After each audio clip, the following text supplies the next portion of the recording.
E nosso Senhor disse: Simão, tu és Pedro.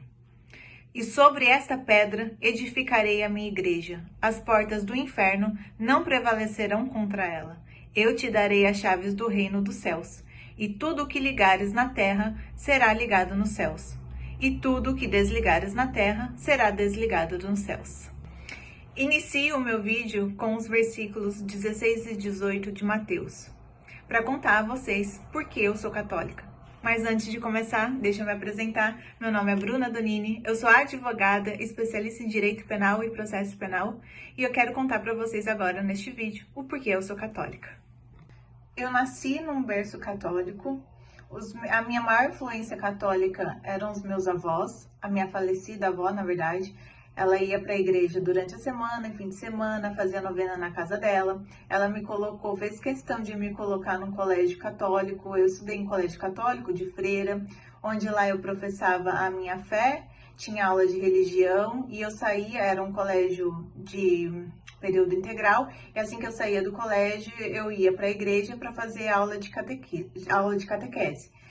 Daí depois que eu cresci, eu entrei na universidade, eu cursei Direito. Durante a faculdade, nós tivemos muitas aulas de filosofia e sociologia jurídica e filosofia e sociologia comum sem ser a jurídica, onde lá nós recebemos influências de pensadores como Michel Foucault, Vigiar e Punir, Jean-Jacques Rousseau, o contrato social. Então, todas essas ideologias fez com que eu me afastasse da minha fé e comecei a pensar que eu era o centro do mundo.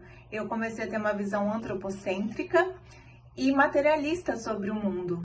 Bom, eu me formei, comecei a trabalhar, fiz os meus cursos de pós-graduação e assim eu fui vivendo uma vida materialista, sem pensar em Deus, pensando que Deus era mau, Deus era castigador do Antigo Testamento, que Deus seria só amor, que não seria certo a forma que o mundo acontecia, até que com isso, depois de algum tempo, vieram as frustrações. E durante esse período que eu tive de frustrações, eu fui buscar auxílio na ciência, eu fui buscar auxílio com médicos, e eu comecei a ver que nada daquilo fazia sentido de uma forma completa, que ainda assim estava me faltando alguma coisa que eu não sabia o que era.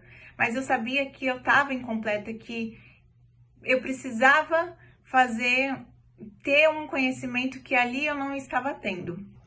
Até que eu passei por um momento muito difícil da minha vida e eu busquei ajuda em todas as coisas que eu tinha de conhecimento até então e nenhuma delas foi capaz de me ajudar. E eu fiz uma coisa que está escrito na Bíblia que eu não sabia o que era, que é Mateus 6,6 diz: entra no teu quarto, fecha a porta e ora em segredo, porque publicamente Deus vai te honrar. E foi isso que eu fiz. Eu me ajoelhei para Deus e conversei com Deus. E Deus me respondeu. A partir de então, eu entendi que eu não era o centro do universo, que Deus tem que estar acima de tudo, que eu não existo sem Deus, que Deus é o Criador e eu sou a criatura. Eu comecei a ver o vídeo do padre Paulo Ricardo. Ele falou que o ideal seria, assim que você retornasse à igreja, procurar uma paróquia perto da sua casa e fazer uma confissão junto ao padre. E isso eu fiz. Eu fui na paróquia perto de casa, falei mais de 1 hora com o padre, voltei para a igreja, fiz a confissão e comecei a minha vida na igreja durante esse ano. Isso foi em janeiro do ano de 2024. E eu permaneci até este momento. Posteriormente a isso, para entender a fé, eu me matriculei de novo na catequese. Comecei a catequese, ainda não terminei. Mas eu acho que o fundamental de tudo isso é você buscar conhecimento e estudar sobre a sua fé, porque existe uma diferença muito grande daquilo que você acha que é a religião e daquilo que ela realmente é. E eu entendi que para você viver em Cristo é preciso que a sua versão anterior morra e você renasça em Cristo.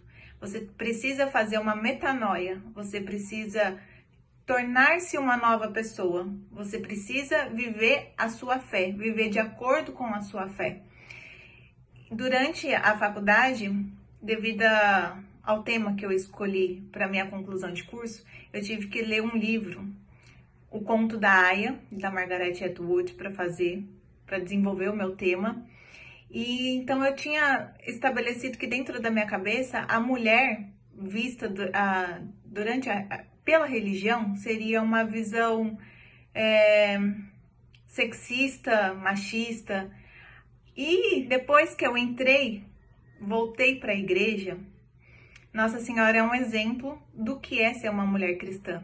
Quando o anjo Gabriel vai até ela para contar sobre os planos de Deus, ela em momento algum ela questiona. Ela fala: "Eis-me aqui, meu Senhor. Faça-se em mim segundo a vossa palavra." Ou seja, ela aceita as ordens de Deus, ela aceita viver em Deus porque ela acredita. A sua fé está firmada em Deus. Então nada mais importa, porque Deus sabe todas as coisas. Acabei de compartilhar com vocês a minha jornada, que está apenas no início. Mas se vocês quiserem, vocês podem estar me acompanhando aqui nessa rede social, onde a gente pode discutir juntos sobre política, religião e direito. Salve Maria, viva Cristo Rei, que a paz de Deus esteja conosco.